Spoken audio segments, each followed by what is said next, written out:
Mes chers amis, bonjour. Nous sommes aujourd'hui le 2 avril et nous approchons les 1 million de cas de Covid-19 dans le monde.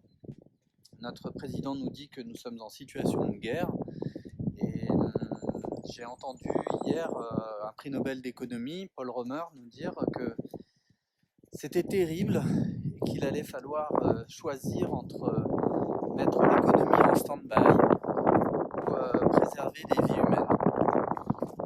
Et moi, ce que je trouve terrible, en fait, c'est que on se retrouve dans une machine qui va à 200 à l'heure et qu'il faille attendre d'être confronté à un virage, d'arriver dans le premier virage, pour constater qu'en fait, on a oublié de prévoir les freins.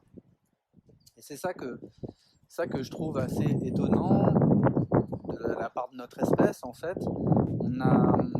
Je me demande en fait combien il va falloir de SRAS, de grippe aviaire, de peste porcine, de mildiou, de vaches folles. Combien il va falloir d'alertes comme ça du vivant pour qu'on change les choses. Il faut comprendre que les virus ne nous veulent pas de mal. Les virus viennent juste définir une limite. Ils viennent éprouver en quelque sorte nos défenses immunitaires pour savoir si on est suffisamment résistant. Alors ce qui arrive, c'est pas tellement étonnant en fait. C'est sûr que à force de vouloir contrôler le vivant par les OGM, par les produits phytosanitaires, par les pesticides, par la biologie synthétique également, à force d'avoir peur de mourir et de vouloir contrôler tout ce que la nature produit, bah forcément on s'affaiblit en fait. On affaiblit nos défenses immunitaires. Si vous mangez que des produits industriels, forcément vous avez des mauvaises défenses immunitaires et votre corps ne sera pas apte à se défendre. Je pense que ça doit nous interroger sur les cycles du vivant et je pense notamment au fait qu'on remette notre, notre santé aux mains d'industriels. Hein. 80% de notre pharmacopée est produite en Chine et en Inde. On remet notre alimentation aux mains de financiers. Le blé est coté en bourse, par exemple. On remet notre bien-être dans les mains de politiciens. Alors forcément, euh, on peut se poser la question, quelle place on laisse au vivant, à la nature dans nos vies, quoi. Quelle place on laisse au cycle naturel.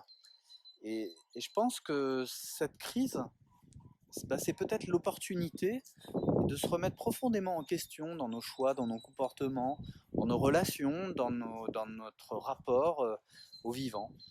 Et quelque part, c'est ce que je souhaite depuis pas mal d'années. Pour ceux qui me connaissent, en fait, vous savez que je travaille sur le mouvement Homo spiritualis.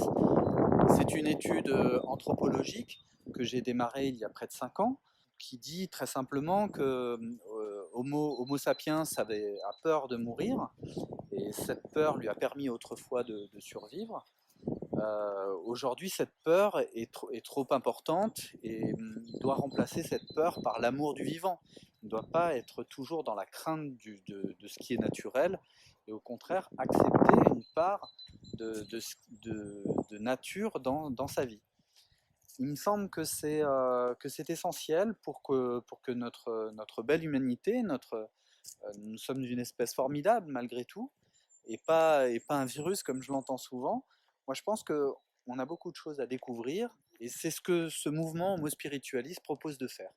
Donc, je vous invite à nous rejoindre, je vous invite à partager cette vidéo et à montrer que on peut passer tout simplement de cette peur irrationnelle de mourir constante à un peu plus de respect entre nous, un peu plus de place au cycle naturel. Voilà, j'espère que cette vidéo vous fera changer d'avis ou en tout cas confortera vos opinions. N'hésitez pas à me le dire en commentaire. Et puis on se retrouve très bientôt.